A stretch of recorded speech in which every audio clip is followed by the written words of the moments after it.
चले लूडो हरिया तो नदी बीच नैया हिलोर मार करी हैया गोरी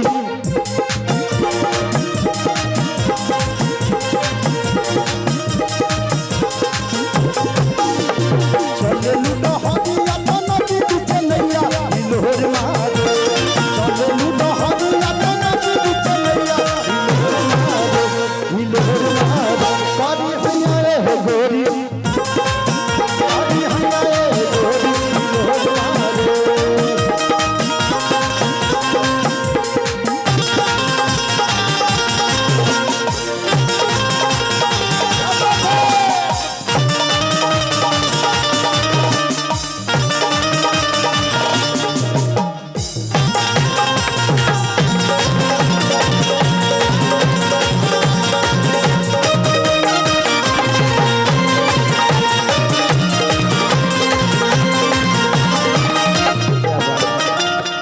रजिंदा ट्रैक्टर वाले वाह तोहार पगड़ी बड़ा जान मारा था एकदम बोले लूना तब के लंबा धावा में दिया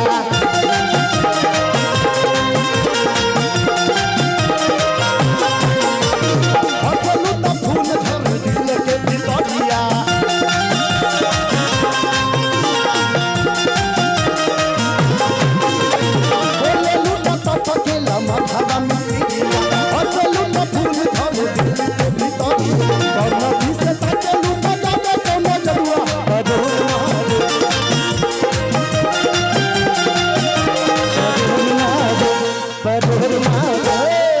लेकिन कैसे कि करी हैया गोरी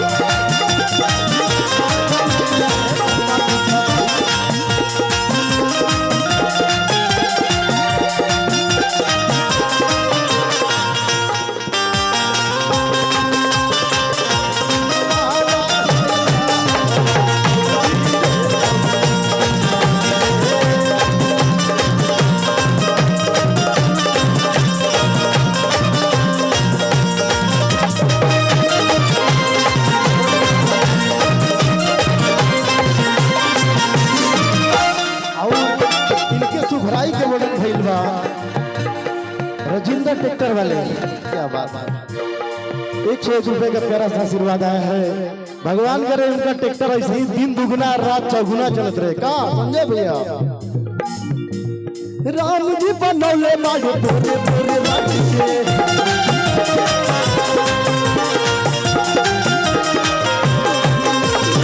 ले तू घर आई माडो सच के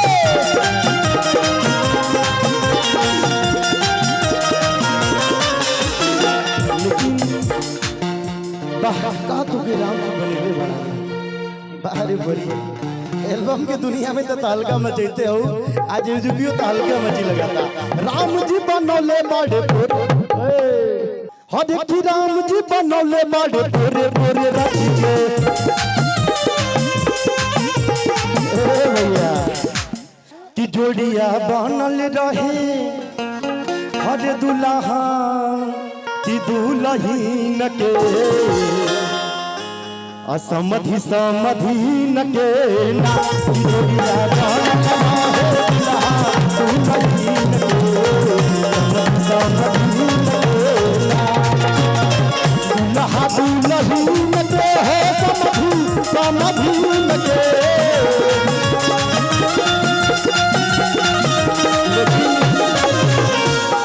पिताजी की तरफ से 501 रुपए का प्यारा सा आशीर्वाद आया और 501 रुपए का आशीर्वाद आया रजिंदा ट्रैक्टर वाले भैया की तरफ से। और यहाँ कौन कौन है आप लोग मेरे साथ लग रहे हैं बिना ले ले तो हम जाए नहीं क्या कि हमारे नीचे उतरना बड़ा महंगा पड़ा हुआ। अशोक मिस्त्री 201 रुपए का प्यारा सा आशीर्वाद है। सब जनी अपन जेब ओजन कर ला बिना ले ले जाए नहीं क्या कि हम नीचे उतरी ला तो हमार पैर बड़ा दर्द करला।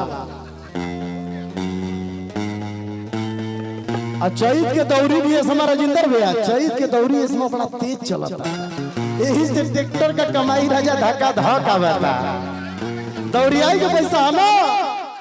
क्या बात है। हाँ कि रात भर सैया हमर बढ़े टेम्परेचर, लेकिन परिभाव में कि रात भर सैया हमर, अरे अरे आ रहा हूँ हम जानते हमरे बिना तुम्हार मन ना लगत कि रात भर सैया हमर जे भोजन करला सब कोई, हम तब तक न उठब जब तक कि सबकर आशीर्वाद ना आई। भैया एक मिनट सुनील भैया कि बढ़े टेम्परेचर, लेकिन कैसे कि तू धारा बेला धरे कर, तू धारा बेला धरे कर।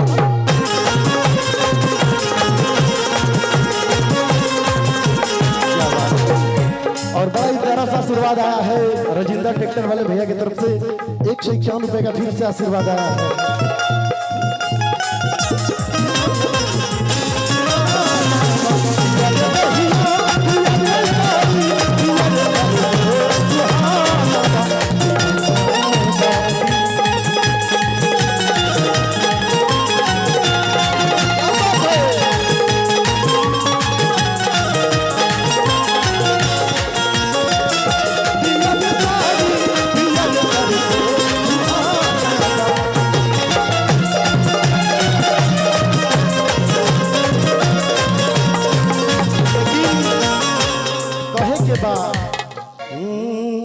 राम जी बनोले बड़े पूरे पूरे रच के,